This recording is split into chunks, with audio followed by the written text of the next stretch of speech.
All right, we are back to the speech of the Lubavitcher Rebbe that he made in 1991. And this speech was relevant too. It was a little bit of it was on, a little bit was after Tisha B'Av. And that year, just like in this year, even though this was 30 years ago, 31 years ago, but that year, just as this year, Tisha B'Av fell on Shabbat.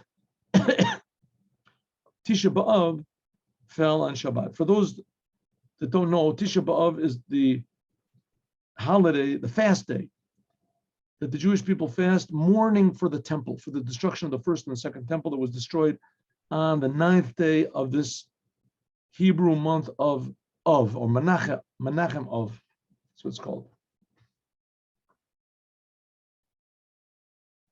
So when Tisha B'Av falls on Shabbat, as we don't fast on Shabbat, we fast the next day. And it's a full day fast, You start fasting the night before. In Judaism, the date begins when the sun sets. So the 9th of Av begins on the sunset of in this case, sunset on Friday. But it's Shabbat. So Shabbat we don't eat. We don't fast. So and even more, you're supposed to be happy. You're not supposed to show any sort of sign of mourning because Shabbat overrides Tisha B'Av. So when Tisha B'Av falls on Shabbat, so that's really sort of a hint at what's going to be in the future, because this whole thing we're fasting, the temple was destroyed because we believe the temple will be rebuilt, the third temple, and Moshiach will come and rebuild the third temple, physical, the third temple, and the Moshiach will draw the Jews back to Israel because of the temple. The Jews will want to do all the commandments. The Jews will feel the commandments are the will of God, and they want to be connected to God without any remuneration. Just being connected to God is the greatest reward there could possibly be. And the only way you can really be connected to God is through the commandments. And the only way you can really do the commandments is if there's a temple. There's no temple, you can't, and the temple has to be in the land of Israel. And the land of Israel is holy anyway. So then it'll be revealed that there's a holy temple, revealed that the Jewish people are a holy nation, and that the land of Israel is a holy land. Not like the contemporary government of Israel says nothing is holy. But the fact is, little by little, everybody's realizing that yes, it is holy, and Mashiach will make it that everything will be holy. The Torah will be holy. It won't just be a book they learn in the university. The people change it as according to whatever they want to, and the commandments are holy. And when you do the commandments, you reveal that you're holy. Asher kirishanu b'mitzvos. That'll all be revealed.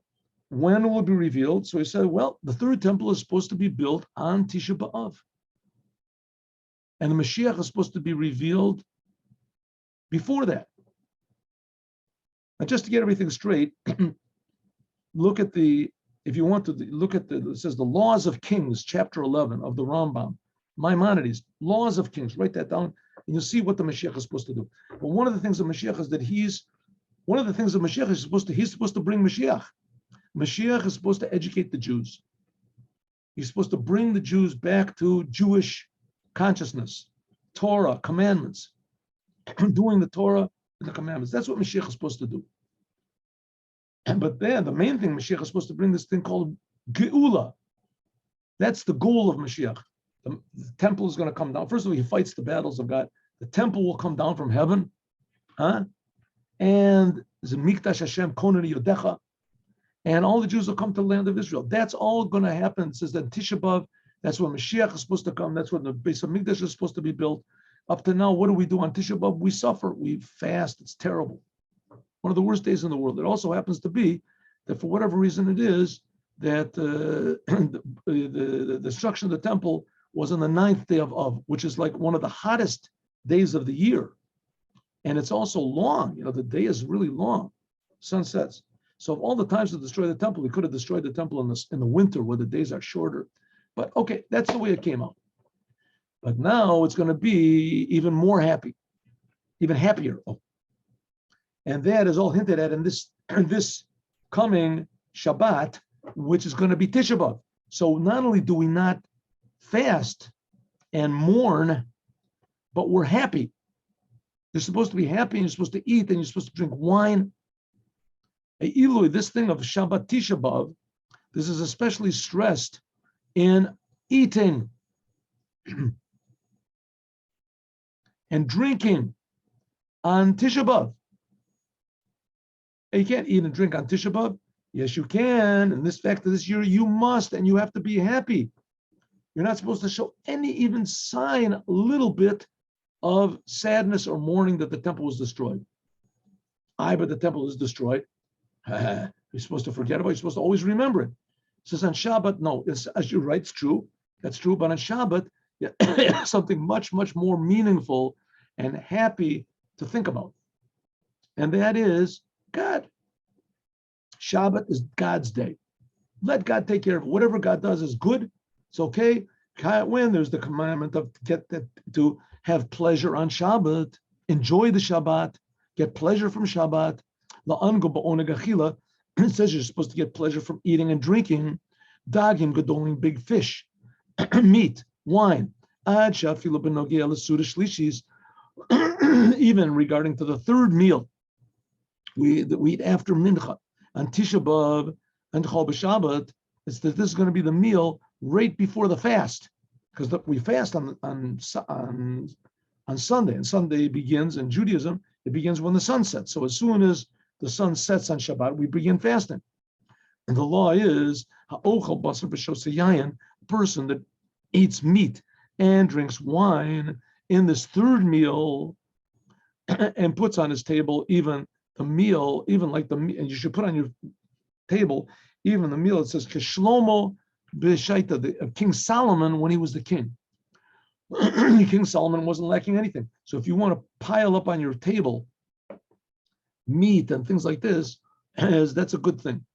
Eat as much as you can, and not to overdo it. And Roy Mikan, we see from here, Shabbayom, a time that the day and the fast that falls on Shabbat, there is not just negating the suffering and the bad things, the suffering that comes from fasting, not eating and drinking. It's not just that we're allowed to eat, we're not supposed to suffer. Ella gambi ikar simcha, you're supposed to be happy and get pleasure. It's not just that you do not suffer, but you're supposed to be happy and pleasure. Ba'achilas basar, that you eat fat meat, and well, if you like fat meat, I don't particularly like fat. V'shtis yain yashin, and drinking old wine. Now you like old wine. What can you do? Some people like old wine. Anyways, whatever you like to eat it if it makes you happy. But yesh, if it's kosher, yesh lomar, we can say Shabbayom Atayni is that the day that a fast day that falls on Shabbat, we have to even add on more happiness and pleasure than the other weeks. Usually on Shabbat, you don't dance. You dance once, dance twice. You dance twice, dance three times. Dance with your neighbor, dance with your children. Be happy, sing another couple songs, smile a little bit. If you smile on Shabbos once, this Shabbos you'll make a special effort and you'll smile twice. I know it's difficult, but do it. Kedei, in order in order to negate any sort of hint that it's a fast. You're supposed to get pleasure, and even more pleasure than usual. Of course, according to the Torah. Explanation is, like it's explained many times, is, what's the idea of a fast? The inside of a fast is a good thing. Yom Ratzon Lashem, it is a day that is God is pleased. Akavana Panimis, and the inner intention, the fast is that the fast should reveal this good. Yavchu Yomimelu, these days should be transformed to days that are good and days of joy and rejoicing. Like will be revealed in the Gula Miti Tashlema, in the future redemption.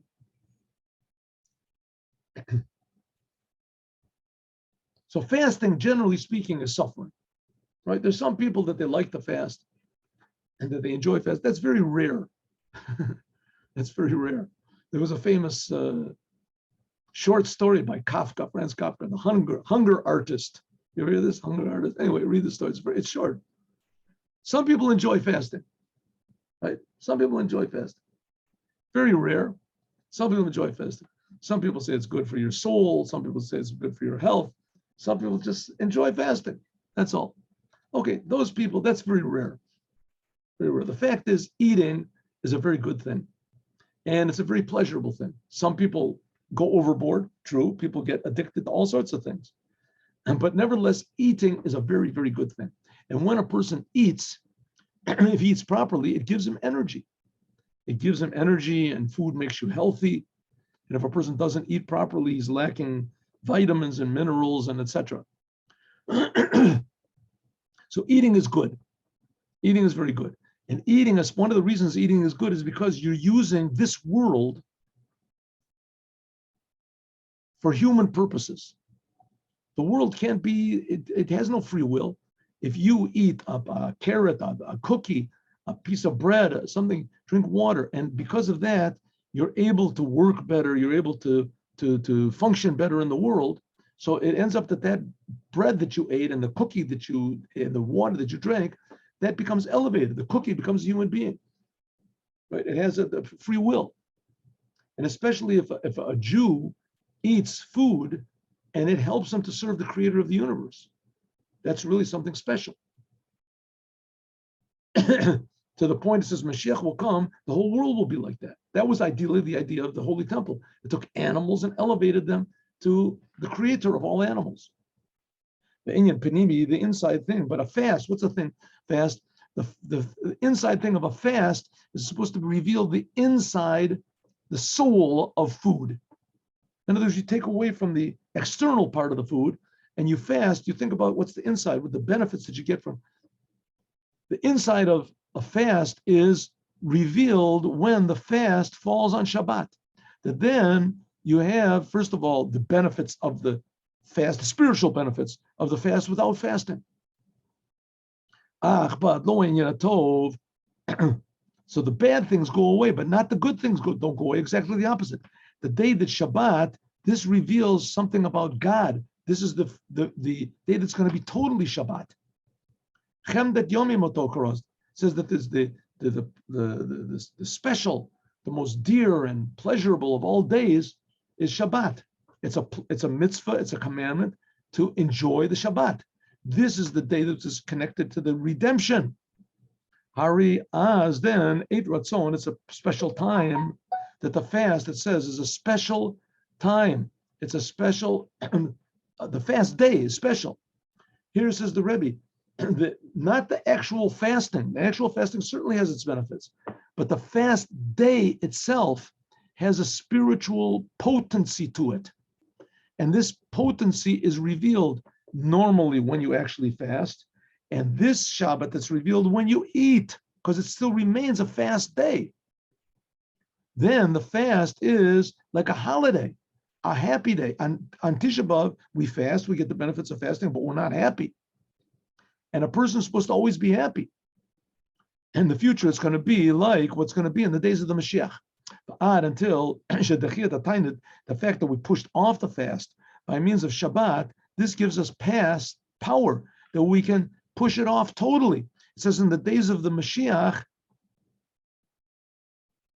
that all of the fast days will turn to be days of joy and rejoicing, because all the fast days that we have, except for Yom Kippur, are dealing with the destruction of the temple in one way or the other. Kifi shemudgash biyoter, like it is in Tisha B'Av. Tisha B'Av, this fall on Shabbos. So when it's pushed away, it's pushed after Shabbat.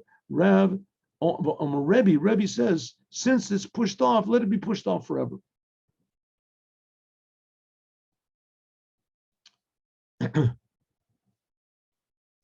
Okay, so what's the Rebbe trying to say? The Rebbe is saying like this. The Jewish people are here in order to serve God. Serving God means, like we learned in the Mimer just now, to reveal God in the world. How do they reveal God in the world? By doing what God wants. And when God is revealed in the world, what happens? Happiness. People are happy. People are happy, people feel productive, people feel empowered. No one feels alone, no one feels depressed, no one feels aggravated, nobody feels, tense and upset and angry and this. There won't be any of these negative things. But now we have to do it by means of doing what God wants. When the temple was destroyed, that was a big setback. So we fast in order to suffer, to get to the soul of the thing, to de-emphasize our body and to start emphasizing our soul, because that's where we sinned, because we didn't emphasize our soul enough. So a fast day has a special power to reveal the soul. But in order to do that, we have to fast. But when the fast day falls on Shabbat, then you're not supposed to fast, you're supposed to be happy. So it ends up that you have the benefits of the fast day, namely revealing the soul, and you reveal it by means of happiness. And we can say that this is found especially in the meal of Tisha B'Av that falls on Shabbat, because when Tisha B'Av is the revelation of the birth of the Moshiach, like we said before, that on Tisha B'Av the Moshiach was born. And especially after half day, after noon, Bisman Tfilas Mincha, in the time of Mincha, that's when the Mashiach was born. That's what we say the special prayer, Nachem. Ubafrad, and especially Basuda Mafsekas, and especially in this last meal that we make before Tisha B'Av, before the fast, which is going to be start on the nighttime, right? It was Saturday night.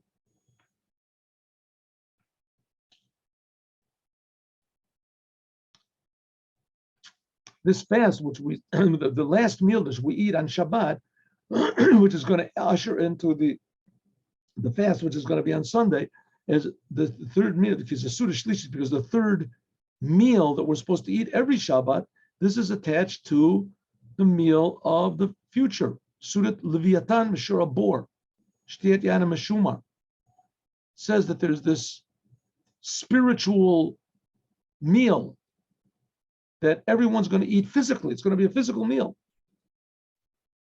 And that in the days of the Mashiach, when Mashiach, the redemption, that somehow or other, that all the tzaddikim, which that's all the Jewish people, they're going to drink from this special wine that's been preserved from the 6 days of creation and from what's called the Leviathan fish and the Shora boar, and from this what's called great ox or something. We talked about it. Anyway, there's going to be this actual physical meal. How much more so the third meal of Shabbat Tisha B'Av, when the Mashiach was born. So we have all of these hints at what's going to be. What's the Rebbe trying to do over here? The Rebbe is trying to make us realize what's waiting for us.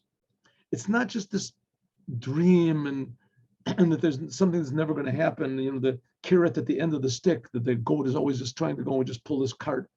It's never going to happen. It's not so, even though it really seems that it is. And it's really sort of depressing knowing that this is going to happen any second, and we've been waiting for this like 2,000 years.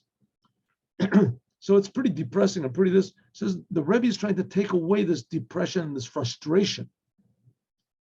And he's trying to make us realize that, listen, God knows what he's doing. But the fact is that it's going to happen for sure. And it's all ready and it's all waiting.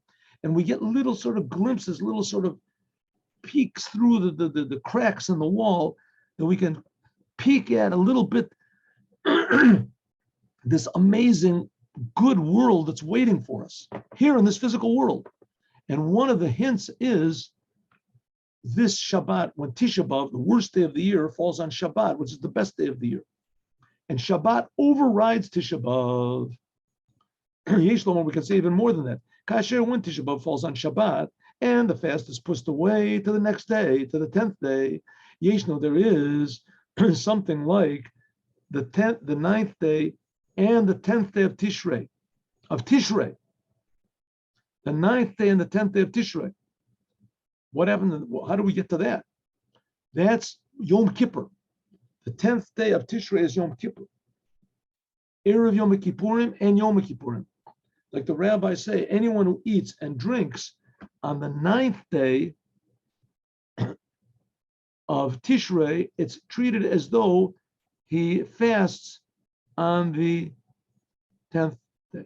There's a sentence in the Torah that says about Yom Kippur. It says, Ki b'tisha ba'erev, mi'erev ad erev. It says that the fast is on the 9th day. of the month of Tishrei, the 9th day. And the fact is, it is not on the 9th day. The fast of Yom Kippur, right? It's going to be soon, a couple months. The fast of Yom Kippur is on the 10th day. Why does it say in the Torah that it's on the 9th day as well?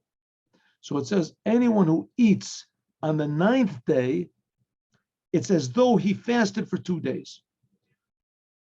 It says in the Torah you're supposed to fast on the 9th as well.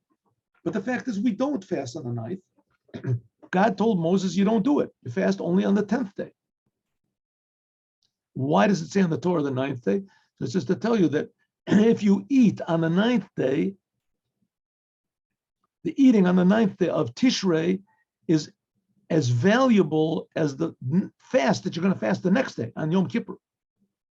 And there were some people, I heard that the Chafetz Chaim used to go around the whole day with like a candy in his mouth or something. So he would always be eating.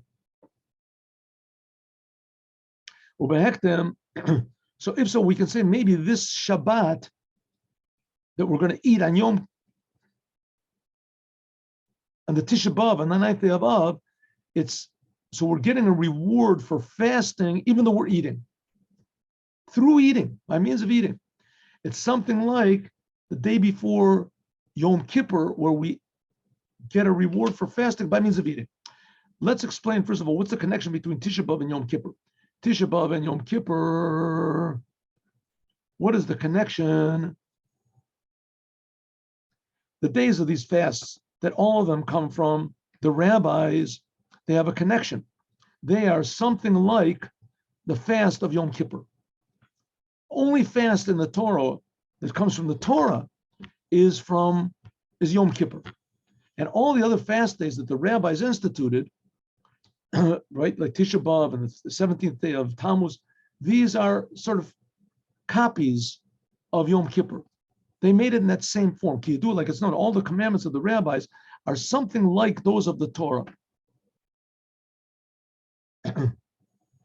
Until it says that they're considered to be like the commandments of the Torah. So among these 4 fasts that the rabbis instituted, the fast of Tisha B'Av is the most similar to Yom Kippur. It says the only difference between Yom Kippur and Tisha B'Av is that on Tisha B'Av you're allowed to work. You can do work.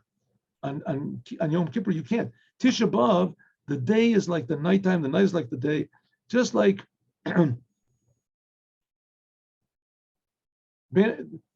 it's forbidden, just like Yom Kippur. It's a full day fast. But for us, especially, so that's one similarity between Yom Kippur and Tisha B'Av, and especially according to what the rabbis say, that they say the Yom Tu B'Av. Tu B'Av is what we say 6 days after Tisha B'Av, that this is a fixing up for the things that happened on Tisha B'Av. Tu B'Av, this is a happy day, the 15th day of, it fixes up what happened. Is that they used to make marriages on that day. This is a day that's also this fixes up what happened on Tisha B'Av. Tu B'Av is the day when everybody realized that the decree of 40 years wandering in the desert, it had stopped. That was on Tu B'Av. Kasher, Tama, this finished the decree that all the Jews in the desert would die. Same thing was, and this is compared to Yom Kippur. It says that there were no happier days in the Jewish calendar than Tu B'Av, the 15th day of Av, right? That's the day that 6 days after Tisha B'Av, it says the moon is full, and that's when all the Jews stopped dying in the desert. And Yom Kippur was a happy day. What was it happy? The Kohen Gadol, the high priest, would come out from the Holy of Holies, and everybody knew that all their sins were forgiven. And even so, that's the comparison between Tisha B'Av and Yom Kippur.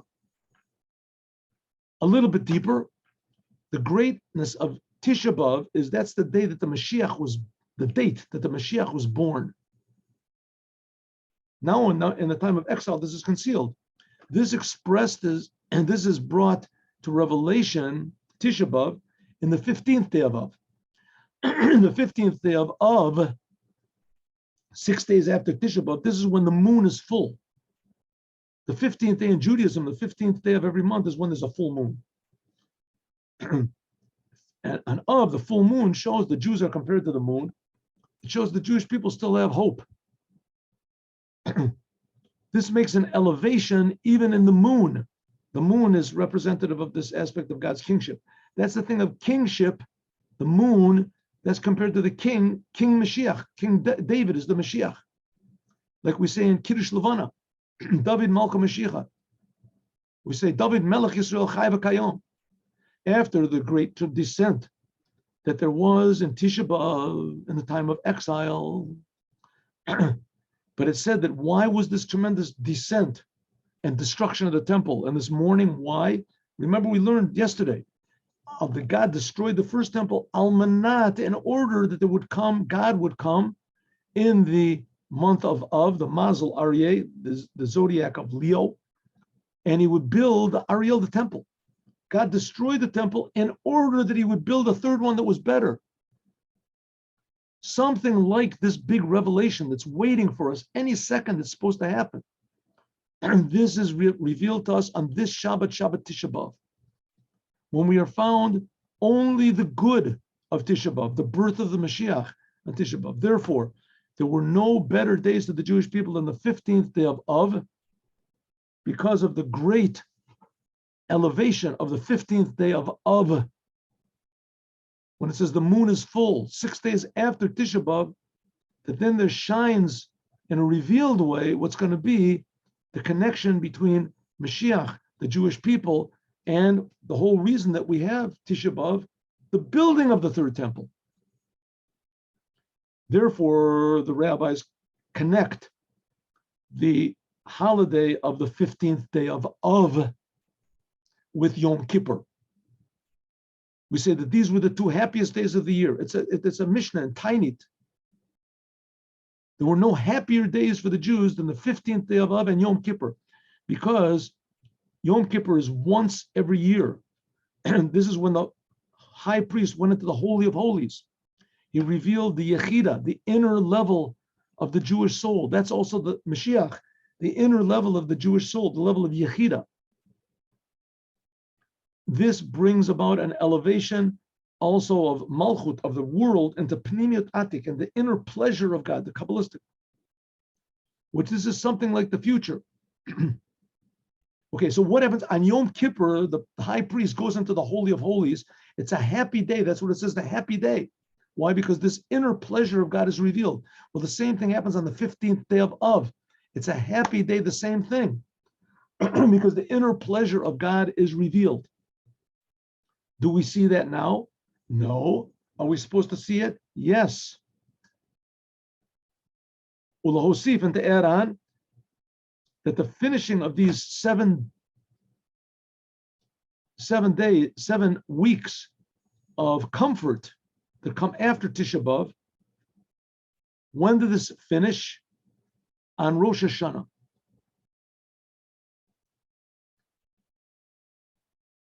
Rosh Hashanah is the beginning of the new year. When is that really brought to revelation? On Yom Kippur.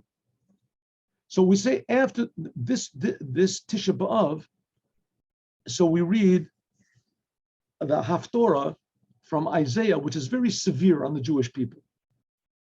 It's called one of the 3 weeks of retribution. How God says that Jewish people have disappointed him and they let him down. And there's one sentence always in the end that says, but God still loves you. But the whole rest of it is terrible. But after that, there's 7 weeks of what's called comfort. 7 weeks. These 7 weeks of comfort, they end on Rosh Hashanah. And the completion, the revelation of Rosh Hashanah is Yom Kippur. So it comes out that Yom Kippur is really the day of the wedding day between God and the Jews. Yom Kippur was the day that the Torah was given. Which Torah? The second tablets. The second tablets were given on Yom Kippur. This finishes the last 40 days when Moshe was on the mountain. So we're going to have to do this tomorrow. But suffice it to say that Yom Kippur has a comparison to Tisha B'Av. They're full day fasts. The beauty of the fast, the good of the fast of Tisha B'Av is revealed on the 15th day of Av, 6 days later when the moon is full. That's a holiday.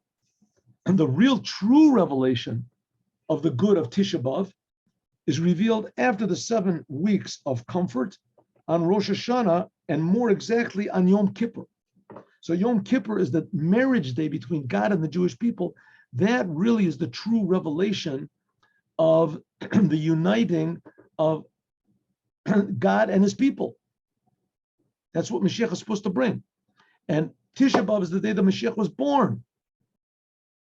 So if so, all this is all rolling around together. The only thing that's missing is that we have to think about this in order to reveal it. It's not revealed in front of our eyes. The Rebbe is encouraging us to think about it, as we'll talk about more, God willing, tomorrow. We'll do this, God willing, tomorrow. The second. Now let's just do the Yom Yom. The Yom Yom. Yom Yom.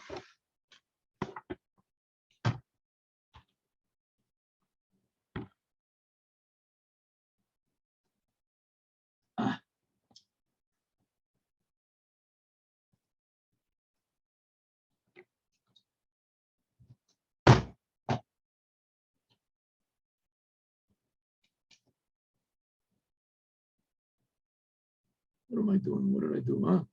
No.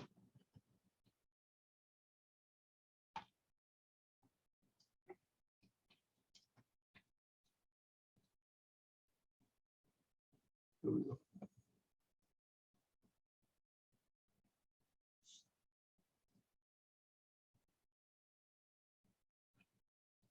No matter how much a person works, you cannot earn 1 penny more than what God has determined for that person. You have to do what you have to work. If you don't work, you won't make any money.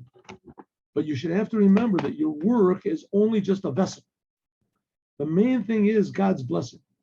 And that blessing is earned by doing God's commandments, praying with a minyan, observing Shabbos in a special way, adding something, being exact, very careful of kosher food, and teaching your children that the teachers of your children should be truly religious teachers. In other words, see who's educating your children. Educating the children is the main thing. Have a good day with Mashiach. Now, God willing, 3 o'clock, we'll do Chumash. Shalom. Uvracha. Thank you.